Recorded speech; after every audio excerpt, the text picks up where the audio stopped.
Second সিটারে ছিলাম আমি, মানে গাড়ির 1 নম্বর সিট, আমি 2 নম্বর সিটে বসা। হ্যাঁ, আমার পাশে একজন মুরব্বী দাঁড়ানো, আমার আর একজন পাশে আমি জেগে আছি, প্রায় লোকে ঘুমাচ্ছে। এই টাইমটা মানে এই টাইমটা আসলে ঘুমানোর টাইম, সবাই ঘুমাচ্ছে বাসে, দূরপাল্লার যাত্রী সবাই আসলে ঘুমাচ্ছে চোখ বন্ধ করে। বাসের সামনেও ইঞ্জিন কভারের উপরে এখন ঈদের সময় ভিড় অনেক লোক। আমি দেখলাম একটা ট্রাক আমাদের বাসটা জাস্ট কি করলো, আমাদের বাসটা লাইনে আর একটা বাস সামনে দিয়ে, দুটোই প্রায় 60-এর উপরে স্পিড। শুধু দেখলাম দুটা বাসের সঙ্গে ধাক্কা লাগলো, মানে একদম মুখোমুখি। ভাই কি অবস্থা, আমি ভাবছি আজকে আমার জীবন শেষ, আজকে হয়তো আমি আর বাঁচবো না। আমি ভাই জীবন মরণ নিয়ে আমি সিটটা ধরে রাখছি। আপনি কি সেনাবাহিনীতে? হ্যাঁ, আমি সেনাবাহিনীতে। আপনারা কোথা থেকে কোথায় যাচ্ছিলেন এবং কতজন লোক ছিল আপনাদের? আমার বাসা নওয়াপাড়া অভয়নগর। আমি অভয়নগর থেকে আমি যাচ্ছি ঘাটাইল। হ্যাঁ, হিমেল সীমান্ত বাসে ঘাটাইল যাচ্ছিলাম। হ্যাঁ, আমার পাশের সিটে উনিও ওই ক্যান্টনমেন্টে একজনের আম্মা, উনি আমার সঙ্গে যাচ্ছিল। হ্যাঁ, কতজন ছিল আপনাদের? বাসে অলমোস্ট আপনার 50 জনের বেশি। সবাইকে আহত হয়েছে? মোটামুটি যে অ্যাক্সিডেন্ট, তাতে আমার মনে হয় না কেউ মনে হয় না যে এখানে সুস্থভাবে আছে। যে অ্যাক্সিডেন্ট, এমন অ্যাক্সিডেন্ট আসলে দেখা যায় না। আপনার নামটা কি? ভাই আপনার নাম? স্যার, হ্যাঁ, জি, আমি মেহেদি হাসান, আমার বাসা অভয়নগর যশোর। আমি আর্মিতে জব করি, আমি ঘাটাইল সেনানিবাসে কর্মরত আছি।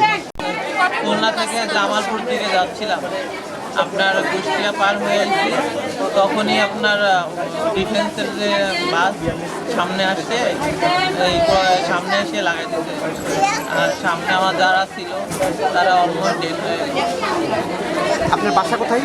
আমার বাসা আমি থাকি খুলনাতে। আমি একটা ইন্টারভিউর জন্য যাচ্ছিলাম জামালপুর, আমার একটা জব আছে এখানে, জবের জন্য যাচ্ছিলাম। কতজন ছিলেন আপনারা? সেটা তো বলতে পারবো না, অনেক টাওয়ার, নদীর মধ্যে টাওয়ার। আপনি কি একাই ছিলেন না আপনার সঙ্গে? আমি একাই ছিলাম, আমার সাথে আর্মি কিছু ট্রেনিংদের নিয়ে একটা গাড়ি যাচ্ছিল খুলনার দিকে। তো আমাদের তালবাড়িয়ার মধ্যে স্থানটি আছে মিরপুর থানাধীন, ওখানে অন্য আরেকটি গাড়ির সাথে মুখোমুখি সংঘর্ষ হয়েছে। আমাদের ওখানে আমরা যতটা এই পর্যন্ত জানতে পেরেছি 40 থেকে 42 জন আর্মি সদস্য ছিল এবং সিভিলিয়ান অন্যান্য সদস্যরাও ছিলেন, এবং তাদের মধ্য থেকে অনেক আর্মি সদস্যরাই এখানে আমরা দেখতে পাচ্ছি আহত হয়েছেন, তারা হসপিটালে এসছেন। আমরা এখন এক্সাক্ট সংখ্যাটা জানতে পারিনি আসলে এই হসপিটালে কতজন এসছে। তো আমার এখানে হসপিটালের একজন দায়িত্বশীল ডক্টর সাহেবের সাথে কথা হলো, উনি যেটা আমাদেরকে জানালেন যে উনি এ পর্যন্ত প্রায় 20 জনের মতো চিকিৎসা দিয়েছেন। তা আমরাও খোঁজখবর নিচ্ছি টোটাল কতজন আছে, এক্সাক্ট সংখ্যাটা এখন পর্যন্ত আমরা জানতে পারি। সেনাবাহিনীর সদস্যরা কতগুলো ছিল স্যার? এটাই আমরা ওদের সাথে আমি ব্যক্তিগতভাবে কথা বলে যেটা জানতে পারলাম যে ওরা 40 থেকে 42 জনের মতো ছিল। স্যার, কোথায় থেকে কোথায় যাচ্ছিল? এরা বগুড়া থেকে স্টার্ট করে বিভিন্ন পয়েন্ট থেকে ওদের সদস্যদের উঠিয়ে খুলনার দিকে যাচ্ছিল। ওরা কি রিক্রুটমেন্ট নতুন? এরা সবাই ট্রেনিস্ট, মানে প্রশিক্ষণার্থী। প্রশিক্ষণার্থী ছিল। এরা যতটা জানতে পারলাম এরা নাকি ছুটিতে ছিল, ছুটি শেষ করে আবার যাচ্ছিল তাদের ট্রেনিং ইনস্টিটিউটে। গাড়িটা কি সেনাবাহিনীর ছিল? না, গাড়িটা একটা সিভিল গাড়ি, গোল্ডেন সামথিং এরকম নামটা আমাকে স্পষ্ট কেউ বলতে পারলো না।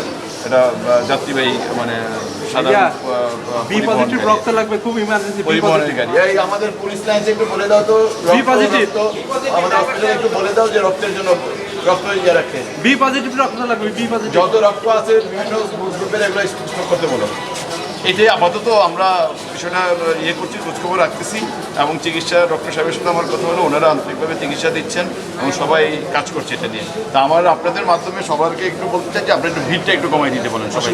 আপনারা বলেন, আমরা কাজ করছি এটা স্যার, নিয়ে। নিহত সংখ্যা কি সেনাবাহিনী? আমরা এতক্ষণ পর্যন্ত যতটা জানতে পেরেছি একজন সিভিলিয়ান সদস্য অর্থাৎ আর্মি সদস্যের বাইরে একজনের নিহতের একটা খবর আমাদের কাছে আছে।